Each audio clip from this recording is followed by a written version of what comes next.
Hello friends. इस video में हम बात करने वाले हैं एक और ईवी सेगमेंट की कंपनी के बारे में। वो है डेल्टा ऑटोकॉर्प, जो अपना आईपीओ ला रही है। इस वीडियो में हम सबसे पहले ग्रे मार्केट प्रीमियम यानी जीएमपी जानेंगे, जिससे हमें अंदाज़ा हो जाएगा कि मार्केट में इस आईपीओ की कितनी डिमांड चल रही है। फिर हम जानेंगे आईपीओ की डिटेल्स के बारे में। फिर हम कंपनी के बारे में जानेंगे, कंपनी क्या करती है, सेक्टर कैसा है। फोर्थ, हम कंपनी के फाइनेंशियल्स को समझेंगे कि कंपनी प्रॉफिट मेकिंग है या लॉस मेकिंग है। फिर हम कंपनी की वैल्यूएशन को समझेंगे, कंपनी अपने पीयर्स के मुकाबले महंगी है या सस्ती है। लास्ट में हम जानेंगे कि हमें आईपीओ में अप्लाई करना चाहिए या अवॉइड करना चाहिए। अप्लाई करना चाहिए तो लॉन्ग टर्म के हिसाब से या लिस्टिंग गेन के हिसाब से। यदि आप चैनल पर पहली बार आए हैं या फिर आपने चैनल अब तक सब्सक्राइब नहीं किया है तो चैनल को सब्सक्राइब ज़रूर कर लें और वीडियो को लाइक ज़रूर करें। तो सबसे पहले हम इस आईपीओ की जीएमपी यानी ग्रे मार्केट प्रीमियम देखते हैं। 130 रुपये आईपीओ की प्राइस पर 110 रुपये अभी जीएमपी चल रहा है। इस हिसाब से हमें 1,10,000 रुपये का प्रॉफिट होने की संभावना है, जो कि 84.62% होता है। अब हम इस आईपीओ की डिटेल देखते हैं। आईपीओ 7 जनवरी से 9 जनवरी तक ओपन रहेगा। आईपीओ की फेस वैल्यू रखी गई है 10 रुपये पर शेयर। प्राइस बैंड है 123 से 130 रुपये पर शेयर। लोड साइज़ है 1000 शेयर्स की। और इसका जो टोटल इशू साइज़ है वो 54.6 करोड़ है, जिसमें से फ्रेश इशू है 50.54 करोड़। जो बाकी है 4.06 वो है offer for sale. IPO NSE SME पर लिस्ट होगा। आईपीओ की टाइमलाइन देख लेते हैं।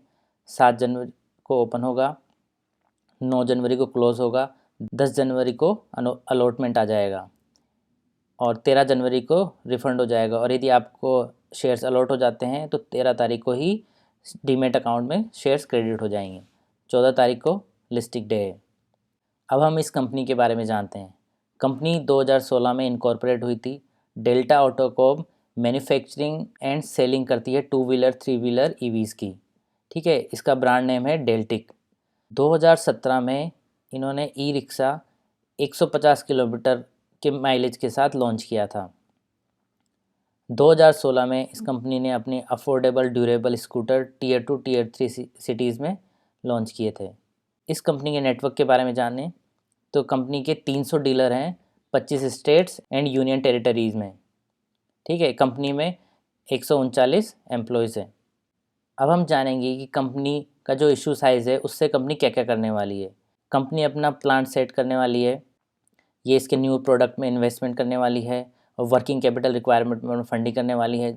जनरल कॉरपोरेट पर्पज़ में इस पैसे का यूज़ करने वाली है और अपने ऑफर एक्सपेंसेस में इसका यूज़ करने वाली है। अब हम कंपनी के फाइनेंसेस देखते हैं, क्योंकि यही कंपनी की रीढ़ की हड्डी होते हैं। क्योंकि कंपनी यदि ये खुद कमाएगी तभी हमें प्रॉफिट बना के देगी। ठीक है, इसके एसेट जो है, एक्चुअल में ये जो है डेटा लाख में दिया हुआ है तो हम इस करोड़ के हिसाब से ही बात करेंगे। एसेट 20 करोड़ से 47 करोड़ हो गया है। ठीक है, रेवेन्यू भी 57 करोड़ से बढ़ता 80 और फिर 2024 में 81 करोड़ हुआ और अक्टूबर 2024 तक ये 45 करोड़ है। यदि हम इसको पूरे FY25 का माने तो लगभग 90 करोड़ होगा, जो कि लगातार बढ़ ही रहा है। प्रॉफिट आफ्टर टैक्स देखें तो 2022 में 4 करोड़ 20 लाख था, फिर 23 में 5 करोड़ 13 हुआ, फिर 24 में 8 करोड़ 22 हुआ। प्रॉफिट भी लगातार बढ़ रहा है और अक्टूबर 2024 तक भी 4 करोड़ 80 लाख है। प्रॉफिट तो लगातार बढ़ ही रहा है।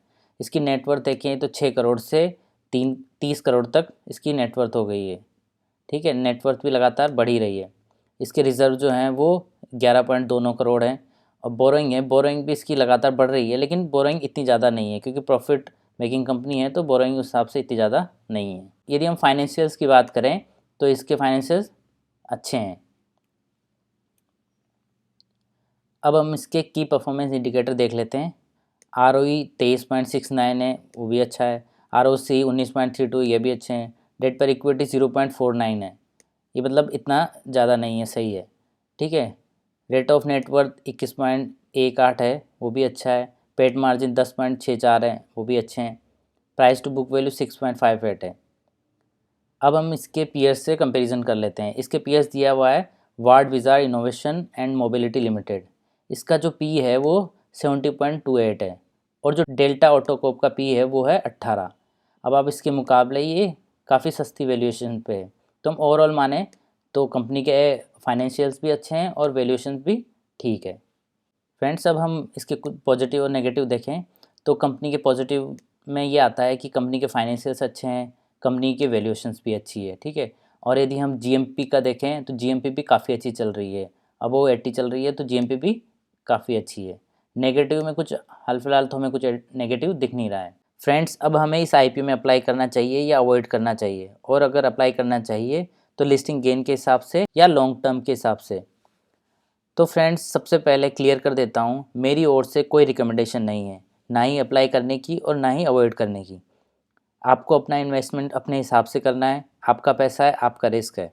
मैंने इस वीडियो में आपको सभी फैक्टर बता दिए हैं, आप अपना असेसमेंट करके डिसीजन कर सकते हैं अप्लाई करना है या नहीं। तो फ्रेंड्स, आप मुझे कमेंट करके ज़रूर बताना आप इस आईपीओ में अप्लाई कर रहे हैं या अवॉइड कर रहे हैं। कर रहे हैं तो किस किस कैटेगरी में कर रहे हैं।